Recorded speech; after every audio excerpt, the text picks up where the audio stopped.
everyone, my name is Mridul and welcome back to my channel.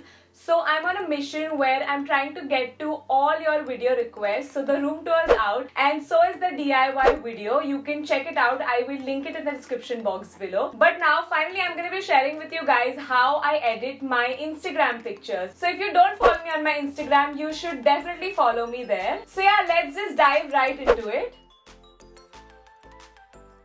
Let's start from the bottom, the equipments that I use. Now, usually all of my pictures or at least 90% of my pictures are taken on my phone. So I recently have started using the iPhone 8 Plus. It's been just a couple of months. But before that, I would always click my pictures on the iPhone 6. But the remaining 10% are taken using the camera. So the camera that I'm using right now to film my videos, I use that to click my pictures as well. I will link like the exact lens and the camera that I use. Now I'm going to actually show you how I edit my pictures. The first app that I use is called Snapseed. So of course you just load the picture on the app and then I go to the tune image settings. So basically I've divided the entire editing process into 5 simple steps. The first one, as I said, is to tune the image. So as you can see, the picture that I've loaded is pretty dark. So the first thing that I'm going to do is play with the brightness. Okay, so 60 looks good to me. There isn't like a specific number that I stick to. It just really depends on what I feel like looks good. So I think 60 looks good for now. The second thing that I do is play with the highlights. I like to really amp up the highlights as well. So I think 40 looks good. Already the before and the after you can see. It's pretty bright right now. And I like to add a little bit of shadows as well. Not too much. Usually it's just 5.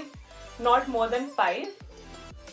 Yeah, so I think 3 is good for this picture. And the last thing that I do while tuning my images is to play with the ambience. Now the ambience is like a game changer, as you're gonna see. I think 60 is good. I tend to get really carried away with the ambience, but I make sure not to go more than 60. Otherwise your skin ends up looking really orange. So I think 60 looks good. So that's the before and the after. Now the second step is where I use the select key. I think I'll just show you how I do it. So here there's a select key. So as you can see, the walls behind are pink.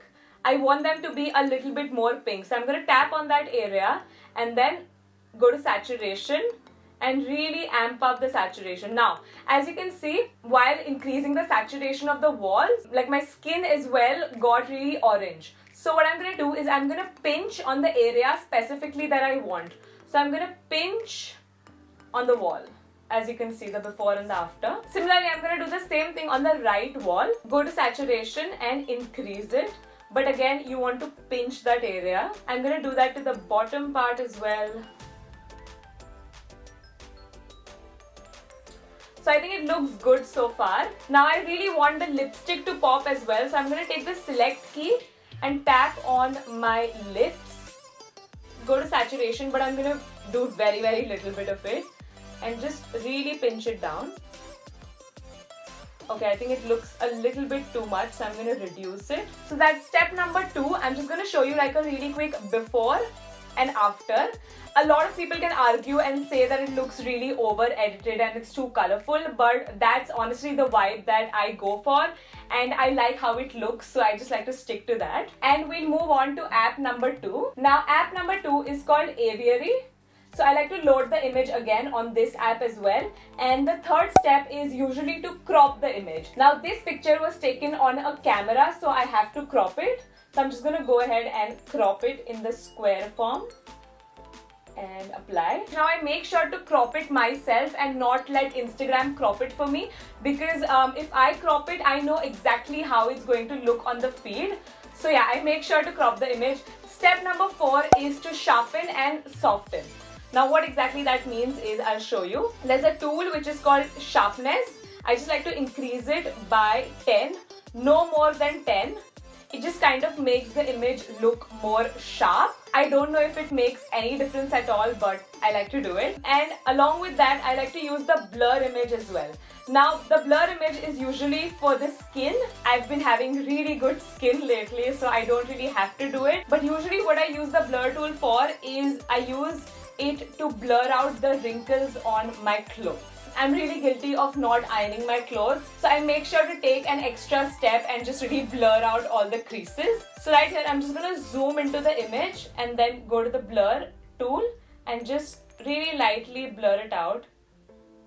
I make sure not to overdo it because it could look really fake. Apply. As you can see, it looks a little bit better. Now, before we move on to step number 5, I really quickly want to show you the before and after so far of the image that we just edited. Now, all the pictures that I'm about to show you are edited using the same 4 steps that we went through right now. And I've posted actually all of these images on my Instagram, so you can actually see what the raw file looks like and the edited version. Alright, so let's move on to step number 5. So I'm going to show you this image. This is what the image looks like before. I did the same 4 steps which I showed you right now, and this is what the image looks after. As you can see, it does look pretty bright and nice for the most part, but there are a few things that I would like to correct, which is where step number 5 comes into the picture. So I'm just going to open up PicsArt and load the image, after which I'm going to go to the draw option. And now the 2 things that are really bothering me in this picture is my chipped nail polish on my thumb, and on the left hand side upper corner you can see there's, I don't know, like the leg of a chair maybe. So what I'm gonna do is I'm gonna go to the color section and pick up this select tool, and I'm just gonna go and hold it on my nail. So basically what this tool does is it picks up the color of the nail. I'm just gonna zoom into the thumb and make sure that the size of the brush is thin, and I'm basically just gonna draw on the image. Now while drawing on the image, you want to make sure to just tap and not actually like scribble. So I'm just gonna take like a few different colors and just go around it. Basically it looks okay from a distance, but if you were to zoom it, it looks pretty crazy and it's very evident that you've colored it, but we're just gonna leave it at that for now.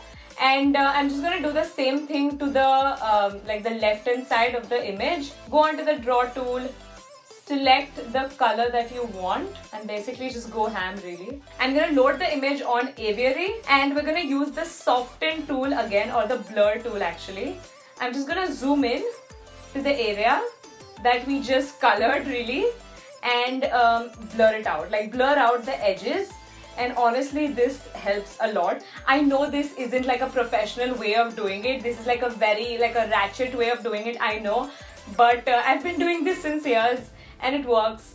So I like to do this. I'm going to do the same thing with the nail. Zoom in and just blur it out. Now coming to the second but really important part of the video, which is how I maintain my theme. I'm not saying that I have like a perfect theme. I try really hard to maintain it, and this is how I do it. Now the first thing that I like to do is I like to have like a fake account. Now what I mean by a fake account is just an account which is logged and nobody follows that account, and I don't follow anybody from that account, and I like to actually upload my pictures on that first before uploading it on my Instagram. Now you may ask why I do that. It's really just to see how the feed is gonna look. So I like to upload there, make sure how it looks with all the other pictures, kind of like my trial and error ground.